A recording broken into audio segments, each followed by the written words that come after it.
This is the first video in a series of videos about how to get started making cocktails at home. And one of the most common questions I get is, what's the equipment I need to get started? So in this video, I'm going to answer that question by showing you the basic equipment you'll need, and I'll provide links to each of these on my website at cocktailchemistrylab.com. First, you're going to want to get a shaker for your citrus-based cocktails.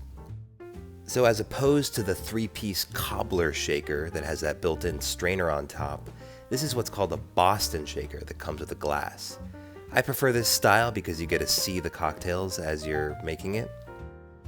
And it also tends to have a higher capacity so you can make multiple cocktails at once. To go with your shaker, you're going to want a strainer as well. This is what's called a Hawthorne strainer with these coiled wires, and you typically see that paired with this fine mesh strainer. The Hawthorne strainer takes care of the big stuff like ice cubes, and the fine mesh strainer catches the little bits of ice shards and any citrus pulp. Some cocktails you're going to want to stir instead of shake, and we'll explain why in a future video.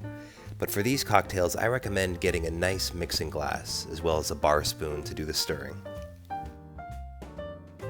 Now, to strain your cocktail from the mixing glass, traditionally people use what's called a julep strainer. Now, while it's not necessary to use a julep strainer, it tends to fit a little bit better, and they're not really that expensive. Now, to measure your cocktails, you're going to need something called a jigger. Now, this is a traditional jigger, and you see this a lot in bars. It's actually great for high volume measuring because you get to measure just right to the top and then pour. For home bars, I actually prefer this version. You don't get a lot of spillage, it still looks really nice, and it's just really easy to measure.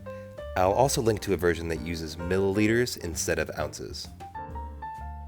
Now, fresh juices are critical in making a nice cocktail. Don't use any of that pre-prepared juice. And to do that, you're going to want to get one of these hand juice presses for your limes and your lemons. To get a thick piece of citrus peel to garnish on top of your drink, I like one of these bigger peelers as opposed to the smaller paring knives.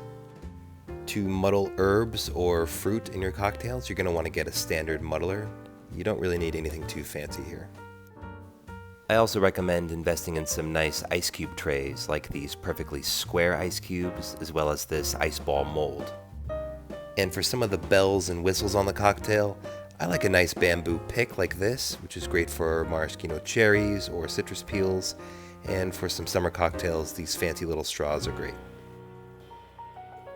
Links to all the equipment I showed you here today can be found at cocktailchemistrylab.com, and don't forget to subscribe.